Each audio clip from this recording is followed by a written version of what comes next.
Hello and welcome to CJB Games, Cameron here, and today we have another devlog for the solo game I'm creating called Groundskeeping, a first-person multiplayer hotel maintenance horror game.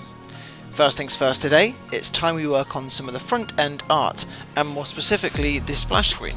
My plan for this is to have the logo of CJB Games, and then the Unreal Engine logo underneath. This is a pretty beneficial task to get done, as I'll basically use the finished product of the logo on all my socials as well. The first step is to work on what typefaces I want to use for this, and I'll be doing all this work in Photoshop for this, I think. With the actual layout of the logo now complete, I got the idea of using the games portion of the logo to be formed with droplets as the splash screen progresses. With this in mind, I created about 35 versions of the logo, each with more and more drops of blood over the games portion of it. Hopefully this will create a little cool animation when it's flipped between.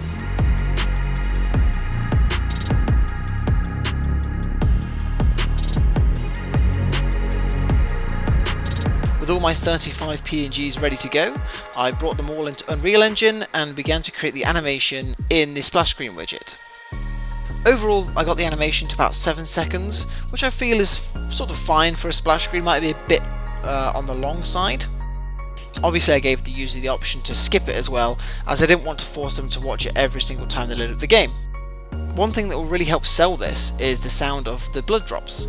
For this I went over to Free Sounds as I usually do and found some appropriate water droplet noises.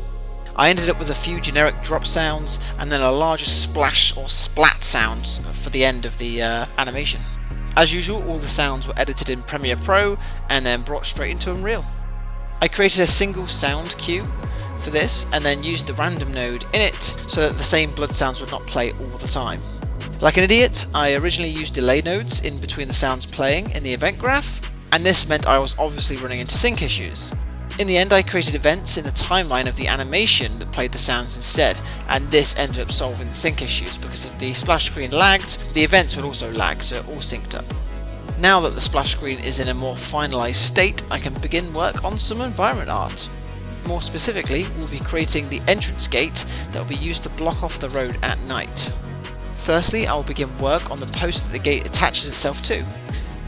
This was rather simple in design, as it was basically just a rectangular shape, and it's a good thing to start off with as it helps with the scale. Once this is created, I can take it into Substance Painter and apply the wooden texture to it.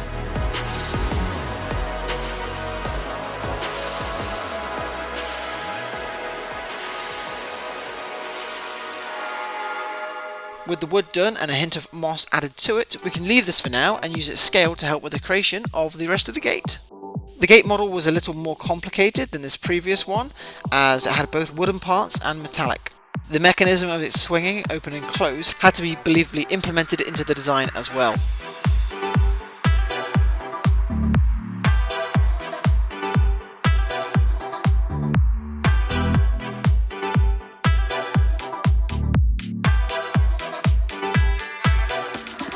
Once all sections have been created and unwrapped, we can get the model into Substance and apply a similar texture as we did for the previous part, only this time we add a bit more metallic areas and reflective areas.